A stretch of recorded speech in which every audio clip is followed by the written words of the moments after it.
Garofalo. They are the energy savers. They keep pushing on us. You know those swirly light bulbs you see everywhere? But wait until you hear what our Alison Vushnick uncovers about these bulbs and what some say it's doing to their bodies. Imagine turning on a light bulb and only 20 minutes later, your face looks like this.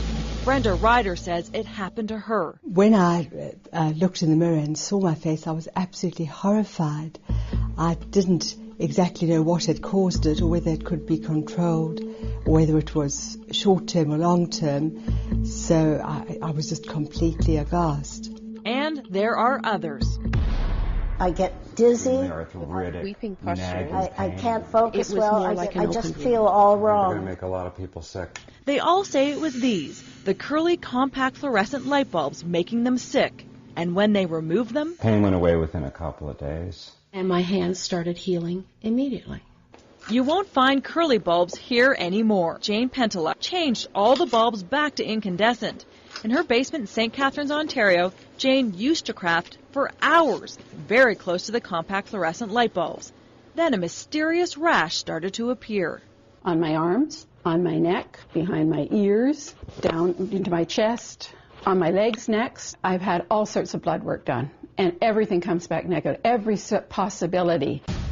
Skin problems, headaches, joint pain from turning on a light? Hard to imagine. So we started investigating. So exactly what do the bulbs emit? First concern, it may be what's coming off the bulbs. Ultraviolet radiation. That's right, scientists say the bulbs give off UV, like the sun does. We know this because Health Canada, they're the people who make sure the products and drugs you use are safe, told us in an email that the CFLs are not provided with a prismatic diffuser that filters ultraviolet radiation out. Therefore, there may be skin sensitivity issues, especially in people with certain skin diseases. And they're referring to people like Brenda. She suffers from lupus and is demanding the bulbs carry a warning for everyone. Consumers ought to be aware that if they have a sensitivity towards UV, these light bulbs could make their condition worse. So how much UV radiation do the bulbs give off? And if they can give off UV, can they cause skin cancer? Here's the disturbing thing. No one can tell us. Health Canada, the government agency that's in charge of protecting your health, well, they're testing the bulbs. But we've tried to talk to them for 10 months, and so far they have refused to answer our questions on camera. So after 10 months of no's and not availables, we had to go all the way to London, England to get some answers.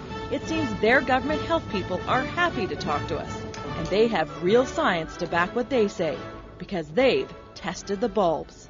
It wasn't related to the brand or where we bought them. It was a random sample of them. About 1 in 5 were emitting unusual levels of UV light. Unusual levels. So we asked Magda Havis, she researches and tests the bulbs, to explain the UV. All compact fluorescent light bulbs contain mercury, and it's this mercury that's needed to produce the ultraviolet energy to cause the fluorescence to take place in the first place. And compact fluorescent light bulbs are everywhere. Part of the push to go green. We're told, do your part to save the environment.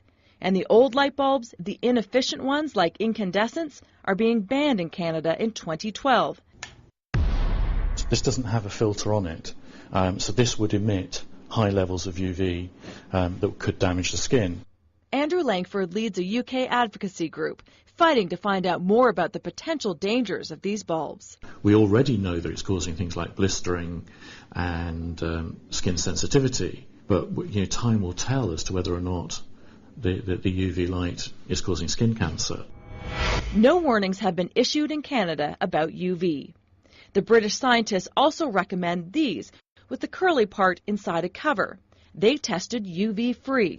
You can buy these bulbs in Canada as well. Good for you that you're saving energy, but I would also say don't sit right beside them until we know more. Dermatologist Dr. Cheryl Rosen says it's the same advice for children. They should be at a distance until we know more. I think the key point here is that we don't know the whole story yet. So what about the people who make and profit from CFLs, the manufacturers? For months we contacted the big three, Philips, General Electric, Austria-Sylvania, and their Lighting Industry Association. Only Philips told us that they were investigating UV concerns. All three companies maintain their bulbs meet industry standards and are safe. But each time we asked for an on-camera interview, we were denied. Health Canada has never set rules for UV, so there are no rules being broken. If we're going to have these devices, there should be proper standards for them. So when Jane heard the warning from British scientists, it upset her.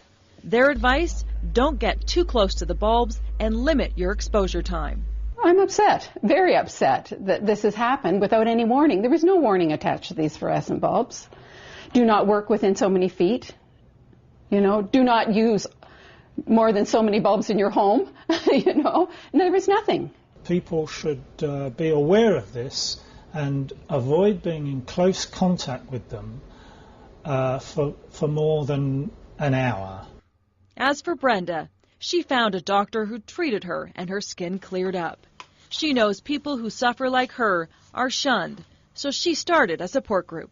No one really advised me or even, I think, particularly believed me. I had a strong reaction from other sufferers who said that it was such a relief to know that somebody else understood and shared their experiences of these lights. Next on 16 by 9. Everything you've heard so